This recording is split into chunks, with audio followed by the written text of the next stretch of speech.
திருமறை நேரம் Bible hour presented by the National Bible College.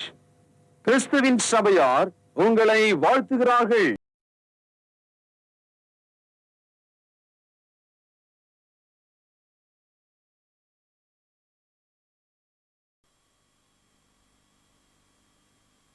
வாழ்த்துக்கள் திருமறை நேரம் நேயர்களே. இயேசு கிறிஸ்துவின் இனிய நாமத்திலே உங்கள் யாவரையும் அன்போடு இந்த திருமறைக்கு திரும்புவோம் பேக் டு பைபிள் நிகழ்ச்சிக்கு வரவேற்கிறோம். பிரியமானவர்களே, தேவனுடைய வாக்கியங்கள் மதுரமானது.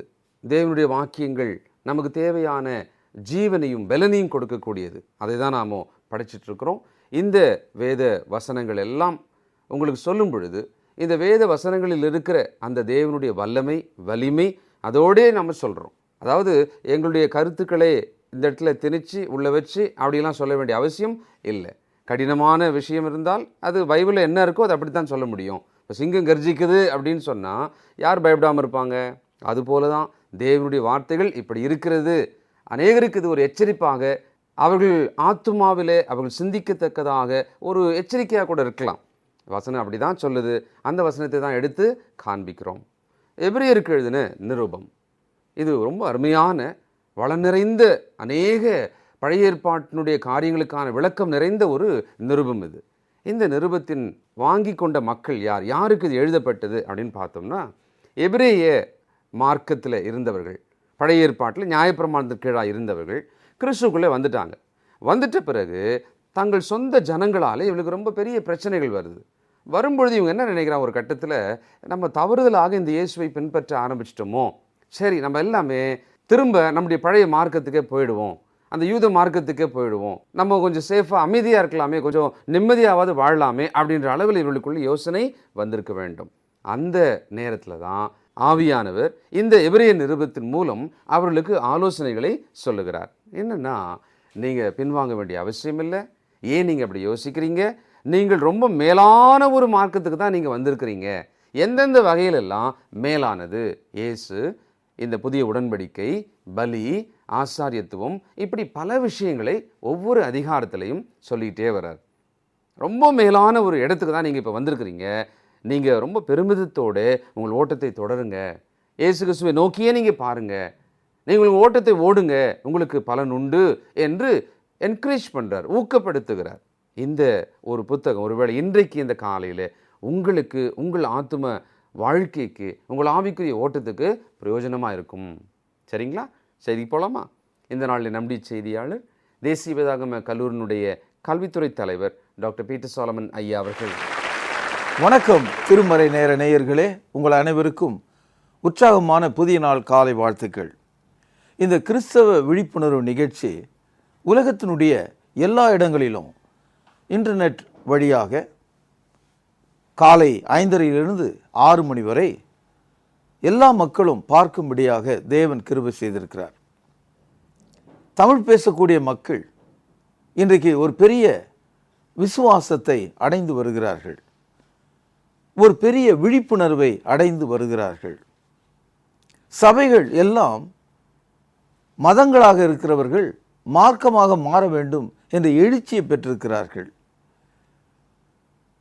20 முதல் 40 வயது உடைய மக்கள் தங்கள் கையில் வேதாகமத்தை இப்பொழுது படிக்க ஆரம்பித்திருக்கிறார்கள். நமது நிகழ்ச்சிகளை 40 60 70 வயது உள்ள மக்கள் மிகவும் மகிழ்ச்சியோடு கேட்டுக்கொண்டிருக்கிறார்கள். நண்பர்களே, இன்று இந்த மாபெரும் தொடரில் 72வது செய்தியாக எபிரேயருக்கு எழுதின நிருபம். இந்த நிருபத்தை யார் எழுதினது? அப்போஸ்தலனாகிய பவுலாக இருக்கலாம் என்று பெருவாரியான மக்கள் நம்புகிறார்கள். காரணம், பவுலப்போஸ்தலருடைய எழுத்து, பேச்சு, அது அத்தனையும் இந்த புத்தகங்கள் கொண்டிருக்கிறது. ஆனால் பவுலப்போஸ்தலர் எப்பொழுதுமே ஒரு கடிதம் எழுதும்போது, நிருபம் எழுதும்போது, அப்போஸ்தலனாகிய பவுலாகிய நான் உங்களுக்கு இதை எழுதுகிறேன் என்று சொல்லி எழுதுவது வழக்கம். ஆனால் இந்த புத்தகம் அந்த மாதிரி தொடங்காமல், யார் எழுதினது என்று தெரியாமல் இது எழுதப்பட்டதைப் போல காணப்படுகிறது. சிலர் பர்னபா எழுதியிருக்கலாம், வேறு சிலர் பவுல் தான் இதை எழுதியிருக்க வேண்டும் என்று போதிக்கிறவர்கள் இருக்கிறார்கள். என்னை பொறுத்த வரைக்கும், இந்த புத்தகத்தை நான் படித்த வரைக்கும் இது பவுலுடைய எழுத்து தான் என்று நான் நம்புகிறேன். எபிரேயருக்கு எழுதின நிருபம் பாருங்க, கலாத்தியர் ஒரு பட்டணத்தின் பெயர், எபேசியர் ஒரு பட்டணத்தின் பெயர், பிலிப்பியர் ஒரு பட்டணத்தின் பெயர், அல்லது ஒரு தனி மனிதன் பிலோமனுக்கு. ஆனால் இந்த புத்தகம் மட்டும்தான் ஒரு மொழி பேசுகிற மக்களுக்காக எழுதப்பட்டிருக்கு. தமிழர் அப்படின்னா தமிழ் மொழி பேசுகிறவர், தெலுங்கர் அப்படின்னா தெலுங்கு மொழி பேசுகிறவர், எபிரேயர்னா எபிரேய மொழி பேசுகிறவர். அப்போ எபிரேய மொழி எது உங்களுக்கு தெரியும், ஹீப்ரு என்பது தான். இந்த எபிரேய மொழி ஏதேனிலிருந்து மனிதன் பேசுகிற மொழி. இந்த எபிரேய மொழியில தான் பழைய ஏற்பாடு கொடுக்கப்பட்டிருக்கு. ஆபிரகாம், ஈசாக்கு, யாக்கோபு எல்லாம் எபிரேய மொழி தான் பேசியிருக்காங்க. தேவனுடைய சமூகத்தில் இயேசு கிறிஸ்து பூமியில் இருந்த காலத்தில் தேவாலயத்தில் எபிரேய மொழியில தான் எல்லாம் நடந்தது. பிரியமானவர்களே, எபிரேய மொழி பேசக்கூடிய மக்கள், அதாவது யூத மக்கள், கிறிஸ்துக்குள்ளே வந்துட்டாங்க. இப்படி கிறிஸ்துக்குள்ளே வந்த மக்கள் எபிரேயர்களுடைய, அதாவது யூதர்கள் செய்து வந்த அந்த பழைய ஏற்பாட்டினுடையான போதனைகளை அவர்கள் கைக்கொள்வது கிடையாது. குறிப்பாக விருத்த சேதனம், அப்புறம் நியாயப்பிரமாணத்தை கைக்கொள்ளுதல், தசமபாகம் கொடுத்தல், பலிகளை செலுத்துதல், இதெல்லாம் அவங்க செய்யலை. ஆனால் இப்படி செய்யாமல் போன ஒரு காரணத்திற்காக பழைய யூதர்கள், ரட்சிக்கப்படாத யூதர்கள் என்ன செய்தாங்க, அவங்களுக்கு அதிகமான துன்பத்தை கொடுத்தாங்க, அவர்களை அடித்து நொறுக்குனாங்க. யூதர்கள் செய்த இந்த கொடுமையில் ஒரு காலத்தில் யூதர்களாக இருந்து எபிரேய மொழி பேசி கொண்டிருந்த மக்கள் இப்போ கிறிஸ்தவர்களாக இருக்காங்களே, அவங்க மனம் வெறுத்து போய் வீடு வாசலையும் நிலங்களையெல்லாம் விட்டு ஓட ஆரம்பித்தாங்க. அங்கேயும் ஓடி போய் அவர்களை துன்பப்படுத்தும் போது, இந்த மதத்தை விட்டு நம்ம மனம் திரும்பிடலாம், கிறிஸ்தவத்தை விட்டு பழையபடி நம்ம யூதர்களாகவாது போயிடலாம், நம்ம வாழ்க்கையை காப்பாற்றிக்கலாம், உயிரை காப்பாற்றிக்கலாம், குடும்பத்தை காப்பாற்றிக்கலாம் என்ற ஒரு மனநிலை அவர்களுக்கு வந்தது. திரும்பி விடலாம் என்று அவங்க நினைக்கிறாங்க. சில வசனங்களை உங்களுக்கு வாசிக்கிறேன். 1 தெசலோனிக்கேயர் 2வது அதிகாரம் 15வது வசனம்.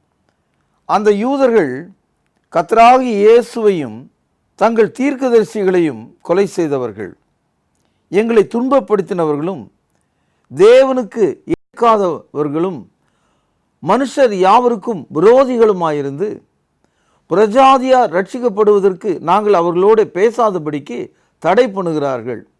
இவ்விதமாய் எக்காலத்திலும் தங்கள் பாவங்களை நிறைவாக்குகிறார்கள். அவர்கள் மேல் கோபாக்கினை பூரணமாய் வந்திருக்கிறது. பவுலடியார் ரட்சிக்கப்படாத அந்த யூதர்கள் மீது வைத்திருக்கிற குற்றச்சாட்டுகளை இங்கே நீங்கள் பார்க்குறீங்க. தேவனுடைய கோபாக்கினை அவர்கள் மீது இருக்கிறது என்று சொல்கிறார். பிரியமானவர்களே, இந்த எபிரேய நிருபம் கிறிஸ்தவர்களாக எபிரேய மொழி பேசி கொண்டிருக்கிற அந்த மக்களுக்கு, அதாவது பின்வாங்கி போகலாம் என்று யோசித்து கொண்டிருக்கிற அந்த மக்களுக்கு, துன்பப்படாதபடிக்கு தங்களை காத்துக்கொள்ளலாம் என்று எண்ணுகிற மக்களுக்கு எழுதப்பட்ட ஒரு அற்புதமான ஒரு கடிதம். 13 அதிகாரங்கள். இந்த புத்தகத்தை நீங்கள் படிக்கிறதா இருந்தால், நீங்கள் ஒரு யூதராக இருந்து இதை படிச்சிங்கன்னா உங்களுக்கு புரியும். நீங்கள் ஒரு பிரஜாதியராக இருந்து இதை படித்தா உங்களுக்கு புரியறதுக்கு வாய்ப்பு இல்லை. அதனால தான் முதல்ல இந்த புத்தகத்தை புரிந்து கொள்வதற்கு யூதர்கள் யார், அவங்களுடைய போதனை என்ன, அவங்க எப்படியெல்லாம் இருந்தாங்க, கிறிஸ்துக்குள்ளே வரும்போது அவங்க யாராக நினைக்கிறாங்க என்றதை எண்ணி பார்க்கணும். அதனால தான் எபிரேயர் 2ஆம் அதிகாரம் 1 வசனம் பாருங்கள். ஆகையால் நாம் கேட்டவைகளை விட்டு விலகாதபடிக்கு அவைகளை மிக ஜாக்கிரதையாய் கவனிக்க வேண்டும். அந்த கிறிஸ்துவருக்கு சொல்கிறாரு, நீங்கள் எதை இது வரைக்கும் கேட்டீங்களோ அந்த சத்தியத்தை விட்டு விலகாதபடிக்கு நீங்கள் கவனமாக இருங்க, நீங்கள் பின்வாங்கக்கூடாது. 3வது அதிகாரம் 1 வசனம் பாருங்கள். இப்படி இருக்க பரம அழைப்புக்கு பங்குள்ளவர்களாகிய பரிசுத்த சகோதரரே, நாம் அறிக்கை பண்ணுகிற அப்போஸ்தலரும் பிரதான ஆசாரியனுமாக இருக்கிற கிறிஸ்து இயேசுவை கவனித்து பாருங்கள். ஆகவே நீங்கள் பின்வாங்கக்கூடாது. 4வது அதிகாரம் 1 வசனம் பாருங்கள். ஆனபடினாலே அவருடைய இளைப்பாறுதலை பிரவேசிப்பதற்கான வாக்குத்தத்தம் நமக்கு உண்டாயிருக்க உங்களில் ஒருவனும் அதை அடையாமல் பின்வாங்கி போனவனாக காணப்படாதபடிக்கு பயந்திருக்க கடவோம். 4ஆம் அதிகாரத்தினுடைய முதல் வசனமும் நம்ம பின்வாங்கி போகக்கூடாதுன்னு எழுதுறார். இப்பொழுது 6ஆம் அதிகாரம் முதல் வசனம். ஆகையால் கிறிஸ்துவை பற்றி சொல்லிய மூல உபதேச வசனங்களை விட்டு செத்த கிரியைகளுக்கு நீங்களாக்கும் மனம் திரும்புதல், தேவன் பேரில் வைக்கும் விசுவாசம், ஸ்நானங்களுக்கு அடுத்த உபதேசம், கைகளை வைக்குதல், மரித்தோர்னு உயிர்த்தெழுதல், நித்திய நியாய தீர்ப்பு என்பவைகளாகிய கவனிங்கள் அஸ்திபாரத்தை மறுபடியும் போடாமல் பூரணராகும்படி கடந்து போவோமாக. தேவனுக்கு சித்தமானால் இப்படியே செய்வோம். இந்த புத்தகத்தினுடைய கருத்து அல்லது செய்தி 6ஆம் அதிகாரம் முதல் 3 வசனத்தில் இருக்கு. இந்த புத்தகம் எதுக்காக எழுதப்பட்டது? நாம் கேட்டவைகளை விட்டு வேறு காரியங்களை கவனிக்கக்கூடாது. நமக்கு கொடுக்கப்பட்ட வாக்குத்தத்தங்களை நாம் உறுதியாக பற்றி கொள்ள வேண்டும். நாம் ஏற்கனவே போட்டிருக்கிற அந்த அஸ்திவாரத்தை மறுபடியும் உடைக்க வேண்டாம். நீங்கள் அதன் மேலே உறுதியாக இருந்து பின்வாங்கி போகாதபடிக்கு ஜாக்கிரதையாக இருங்க. 12ஆவது அதிகாரம் முதல் வசனம் பாருங்கள். ஆகையால் மேகம் போன்ற இத்தனை திரளான சாட்சிகள் நம்மை சூழ்ந்து கொண்டிருக்க கவனிங்கள், பாரமான யாவற்றையும் நம்மை சுற்றி நிற்கிற பாவத்தையும் தள்ளிவிட்டு விசுவாசத்தை துவக்குகிறவரும் முடிக்கிறவருமாயிருக்கிற இயேசுவை நோக்கி நமக்கு நியமித்திருக்கிற ஓட்டத்திலே பொறுமையாய் ஓடக்கடவோம். எபிரேய கிறிஸ்தவர்களுக்கு சொல்றாரு, நமக்கு நியமிக்கப்பட்டிருக்கிற ஓட்டம்னு ஒன்று இருக்கு இல்லையா, அதில் பொறுமையாக ஓடுவோம், இயேசுவை நோக்கி ஓடுவோம். நீங்கள் திரும்பி மோசையை நோக்கி ஓடாதீங்க, பழைய ஏற்பாட்டை நோக்கி ஓடாதீங்க, பழைய விஷயங்களை கவனித்து கொண்டிருக்காதீங்க. நீங்கள் இயேசுவை நோக்கி ஓடுங்கள். 13ஆவது அதிகாரம் முதல் வசனம். சகோதர சிநேகிதம் நிலைத்திருக்க கடவுது. ஐயா, நீங்கள் கிறிஸ்துக்குள்ளே வந்துட்டீங்க, ஒருவர் மேலே ஒருவர் அன்பு கொள்ளுங்க. நீங்கள் ஏதோ அன்பு இல்லை இங்கே அப்படின்னு நினச்சி பழைய யூதர்கள் வழியில் பழைய நியாயப்பிரமாணத்துக்கு நீங்கள் போகாதிருங்க.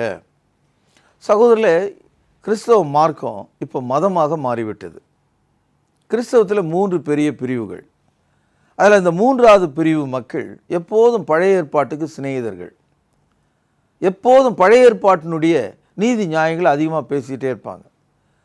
புதிய ஏற்பாடு என்பது கிறிஸ்துவனுடைய போதனையாக இருக்கிறது.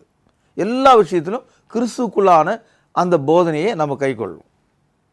இந்த எபிரேய நிருபம் எபிரேய மொழி பேசக்கூடிய கிறிஸ்தவர்களுக்கு எபிரேய மொழி பேசி கொண்டிருக்கிற மற்ற யூதர்கள் கொடுக்கிற கொடுமையிலிருந்து பாடுகளிலிருந்து பின்வாங்கி போகலாம் என்று அவர் நினைத்து கொண்டிருக்கிற வேளையில் அவர்களுக்காக எழுதப்பட்டது.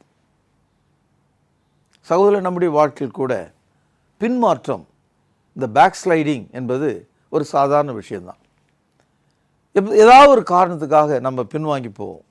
ஒரு பெண்ணுக்காக, ஒரு வாலிபனுக்காக, ஒரு வேலையில் உயர்வுக்காக, ஒரு வீடு வாசலுக்காக, ஒரு சொத்து சுதந்திரத்துக்காக, நான் இந்த மதம், நான் அதே ஆள் தான், இதான் என் ஜாதி அப்படின்னு நம்ம சொல்கிறோம் இல்லையா, பின்வாங்கி போனாள். பிரியமானவர்களே, நாம் கேட்டவைகளை விட்டு விலகாதபடிக்கு ஜாக்கிரதையாக இருக்க வேண்டும். நம்முடைய ஓட்டத்திலே பொறுமையாக ஓட வேண்டும். சகோதர சிநேகத்திலே நிலைத்திருக்க வேண்டும். நம்ம அழைத்தவர் உண்மையுள்ளவராக இருக்கிறார். எபிரேயர் 13:8 படிக்கிறோம், இயேசு கிறிஸ்து நேற்றும் இன்றும் என்றும் மாறாதவராக இருக்கிறார். இந்த புத்தகத்தில் ஒரு அற்புதமான காரியங்களை பேசுகிறார். முதலாவது என்ன சொல்கிறாருன்னா, தேவன் நமக்கு இந்த பைபிளை எப்படி கொடுத்தாரு, ஆரம்பத்தில் எப்படி கொடுத்தாரு, அதுக்கு பிறகு எப்படி கொடுத்தாரு, இப்பொழுது எப்படி நமக்கு கொடுத்திருக்காரு, அதிலிருந்து துவங்குறார். பாருங்கள், எபிரேயர் 1ஆவது அதிகாரம் முதல் 2 வசனங்கள்.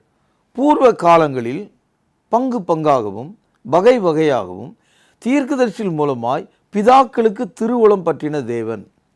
அதாவது இந்த பழைய ஏற்பாட்டு காலத்தில் தேவன் தமது வார்த்தைகளை பங்கு பங்காகவும் வகை வகையாகவும் கொடுத்திருக்கிறார்.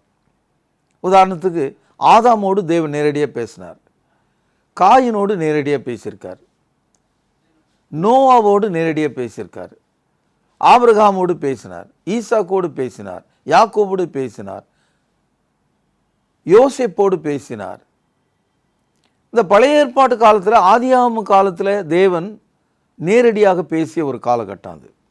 அது ஏறக்குறைய 2500 வருஷங்கள். பிறகு மோசேயின் மூலமாய், மோசே ஒரு தீர்க்கதரிசி, மோசேயின் மூலமாய் பேசினார். மோசேக்கு பிறகு ஏறக்குறைய 17 தீர்க்கதரிசிகளை குறித்து பழைய ஏற்பாடு போதிக்கிறது. ஆக பங்கு பங்காகவும் வகை வகையாகவும் பழைய ஏற்பாட்டு காலத்தில் தேவன் பேசியிருக்கிறார். ஆனால் இந்த கடைசி காலத்தில் 2ஆம் வசனம் பாருங்கள், இந்த கடைசி நாட்களில் குமாரன் மூலமாக, இங்கே குமாரன் என்பது இயேசு கிறிஸ்து, நமக்கு திருவுளம் பற்றினார். அப்படின்னா பேசினார்னு அர்த்தம். இயேசு கிறிஸ்து மூலமாய் பேசப்பட்டது தான் புதிய ஏற்பாடு, 27 புத்தகங்கள். இதை அப்போஸ்தலருடைய காலத்தில் தேவன் நமக்கு எழுதி கொடுத்தார். ஆகவே இந்த கடைசி காலத்தில் தேவன் நம்மோடு புதிய ஏற்பாட்டை கொண்டு பேசுகிறார். இதில் தோங்குறார்.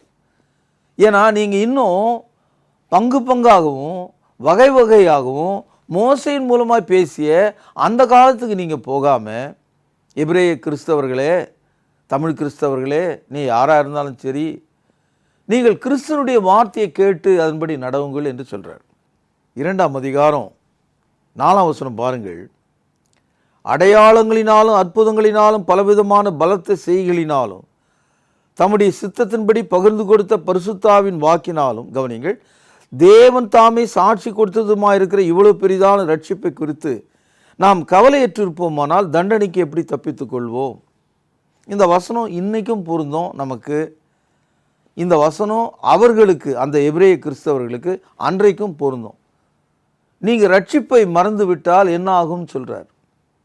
தேவன் சாட்சி கொடுத்த இந்த புதிய ஏற்பாட்டின்படி நடவாமல் உங்கள் ரட்சிப்பை நீங்கள் தொலைக்க நேரிடும். இவ்வளவு பெரிதான ரட்சிப்பை குறித்து நீங்கள் கவலையற்றிருப்பீர்களானால் தண்டனைக்கு எப்படி தப்புவீர்கள்? இந்த கேள்வி அவர்களுக்கு ரொம்ப தெளிவாக புரியும். ஏன்னா அவர்கள் பின்வாங்கி போகலாம் என்று யோசித்து கொண்டிருந்தாங்க. இந்த புத்தகத்தில் ஒரு 5 வித்தியாசமான விஷயங்களை இந்த புத்தகம் பேசுகிறது. அது என்னன்னா, கிறிஸ்துவுக்கும் தேவ தூதர்களுக்கும் என்ன வேறுபாடுன்னு போதிக்குது. தேவ தூதர்கள் சிருஷ்டிக்கப்பட்டவர்கள், அவர்கள் காற்றுகளும் அக்னியாகவும் வல்லமையாகவும் பயன்படுகிறார்கள். ஆனால் கிறிஸ்துவோ தேவனுடைய குமாரனாக இருக்கிறார். 2வது, சிலர் மோசே தான் பழைய ஏற்பாட்டினுடைய தலைவன், மோசேக்கு நிகராக யாருமே இல்லை அப்படின்னு நினைக்கிறாங்க. ஆனால் மோசே ஒரு மனிதன், மோசே ஒரு வேலைக்காரன், மோசே சரீரத்தில் மரித்து அடக்கம் பண்ணப்பட்டு விட்டான். ஆனால் கிறிஸ்துவோ தேவனுடைய வீட்டில் அவருடைய வேலை செய்யும்படி தேவனுடைய குமாரனாக இருந்து என்றென்றைக்கும் உயிருள்ளவராக இருக்கிறார். 3வதாக, பழைய ஏற்பாடு ஆசாரித்துவ முறைமைகளை போதிக்குது, பிரதான ஆசாரியரை போதிக்குது. ஆனால் அந்த ஆசாரியர்கள் கூட ஒரு காலத்தில் மரித்து விட்டார்கள். அதுக்கப்புறம் இன்னொரு ஆசாரியர் வரார். அப்போ அவர்கள் மரணத்தினாலே நிலை நிற்கக்கூடாமல் இருந்தது. ஆனால் இயேசு கிறிஸ்துவோ மெல்கிசேதேக்கினுடைய முறைமையின்படி ஆசாரியரும் ராஜாவுமா இருக்கிறது போல என்றென்றைக்கும் அழியாதவராக இருக்கிறார். 3வதாக, பழைய ஏற்பாட்டு காலத்தில் மனிதர்கள் பாவம் செய்த போது பலிகளை செலுத்தினாங்க. ஆசாரியர்கள் வருஷத்துக்கு ஒரு முறை பாவ மன்னிப்புக்குரிய பலிகளை செலுத்தினாங்க. பலிகள் எப்பொழுதும் செலுத்தப்பட்டு கொண்டே வந்தது. ஆனால் இயேசு கிறிஸ்துவோ ஒரே ஒரு முறை ஒரு பழுதற்ற ஆட்டுக்குட்டியைப் போல அவர் பலியானார். வருஷந்தோறும் இயேசு சிலுவையில் இப்பொழுது மரிக்கலை. அந்த ஒரே பலியினாலே உலகத்தாருடைய பாவங்களை மன்னிப்பது தேவனுக்கு பிரியமாக இருக்கா. ஆக பழைய ஏற்பாட்டில் 1000 லட்சக்கணக்கான பலிகளை ஆண்டுதோறும் மனிதர்கள் கொடுத்தாலும் அது பாவம் உண்டு என்ற அந்த நினைவை அவர்கள் கொடுத்து கொண்டே வந்தது தான். ஆனால் கிறிஸ்துவானவரோ மெய்யான பலியாய் இருந்ததுனால கிறிஸ்துவின் வழியாய் ரட்சிக்கப்படுகிற மனுஷன் அவன் தன்னுடைய பழைய பாவங்கள் மன்னிக்கப்பட்டது என்ற நினைவிலே வாழ்கிறவனாக இருக்கிறானாம். 5வதாக, பழைய ஏற்பாட்டில் 613 சட்டங்கள் இருக்கிறது. பழைய ஏற்பாடு முழுவதும் நம்ம அதை படித்தா தெரிஞ்சுக்கலாம். குறிப்பாக யாத்திரையாகமும் 20வது அதிகாரத்திலிருந்து லேவியராகவும் முழுதும் நீங்கள் படிச்சிங்கன்னா, கொஞ்சம் உபாகமத்தில் படிச்சிங்கன்னா இந்த 613 சட்டங்களை நம்ம கண்டுபிடிக்க முடியும். பிரியமானவர்களே, இத்தனை சட்டங்களும் ஒரு மனிதனை நீதிமானாக்கவில்லை. கலாத்தியர் 2:21 வாசிக்கிறோம், நீதியானது நியாயப்பிரமாணத்தினால் வருமானால் கிறிஸ்து மரித்தது வீணாயிருக்குமே. பழைய ஏற்பாட்டு மூலமாகவே ஒரு மனுஷன் ரட்சிக்கப்படுவது வாய்ப்பாக இருந்தால், நீதிமானாக்கப்படுவது வாய்ப்பாக இருந்தால், இயேசு ஏன் வந்து மரிக்க வேண்டும்? ஆகவே பழைய ஏற்பாடு எந்த ஒரு மனுஷனையும் ரட்சிக்கவும் இல்லை, நீதிமான ஆக்கவும் இல்லை, பூரணப்படுத்தவும் இல்லை. ஆனால் கிறிஸ்துவினால் கொடுக்கப்பட்ட இந்த புதிய ஏற்பாடு, புதிய சட்டம் நம்மை பாவம் மரணம் என்ற பிரமாணத்திலிருந்து விடுதலையாக்கி தேவனுக்கு பிரியமுள்ள மக்களாக வைத்து விட்டது. ஆக இந்த புத்தகத்தில் கிறிஸ்து தேவ தூதரிலும் மேலானவர், மோசேயிலும் மேலானவர், ஆரோனுடைய ஆசாரிய ஊழியத்திலும் மேலானவர், மிருக பலிகளிலும் மேலானவர், நியாயப்பிரமாண சட்டங்களிலும் மேலானவர். ஆக இந்த 5 விஷயங்களை தான் 2ஆம் அதிகாரத்திலிருந்து தொடர்ந்து அவர் பேசுகிறார். இதை படிக்கிற அன்றைய அந்த யூத மதத்திலிருந்து எபிரேய மொழியை பேசிய கிறிஸ்தவர்கள் கிறிஸ்துவுக்குள் வரும்போது அவர்கள் பின்வாங்கி போகக்கூடாது என்பதற்காக எழுதப்பட்ட அற்புதமான ஒரு நிருபம் இது. எபிரேயர் 4ஆம் அதிகாரம் 12வது வசனம், தேவனுடைய வார்த்தையானது ஜீவனும் வல்லமையும் உடையதாயும் இருபுறமும் கருக்குள்ள பட்டயத்தாலும் கருக்கானதாயும் ஆத்துமாவையும் ஆவியும் கணுக்களையும் ஊனையும் பிரிக்கத்தக்கதாக உருவ குத்துகிறதாயும் இருதயத்தின் நினைவுகளையும் யோசனைகளையும் வகையறுக்கிறதாயும் இருக்கிறது. அதாவது பழைய ஏற்பாட்டில் ஒரு பாவியாகிய மனிதன் தன்னுடைய பாவத்துக்காக ஒரு ஆட்டை கொண்டு வந்து ஆசாரியன் இடத்துல கொடுத்து அதை பலியிட வேண்டுவான். ஆசாரியன் உடனே அந்த ஆட்டை எடுத்து பலியிட மாட்டான். முதல்ல அந்த ஆட்டை எந்த குற்றமும் இல்லாத பழுதற்றதாக இருக்கிறதா என்று பார்ப்பான்.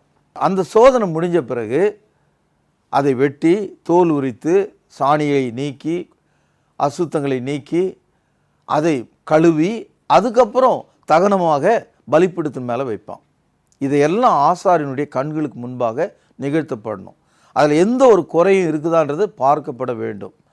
இவ்வளவு தெளிவாக வெட்டி கிட்டி அதை எடுத்துகிட்டு வந்து மேலே வச்சாலும் அந்த ஆடு வெட்டும்போது அந்த உயிர் எந்த பக்கம் போச்சுன்னு யாருக்கும் தெரியாது.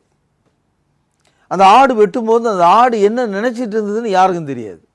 ஏன்னா ஆவியும் ஆத்மாவையும் மனித கண்களால் பார்க்க முடியாது.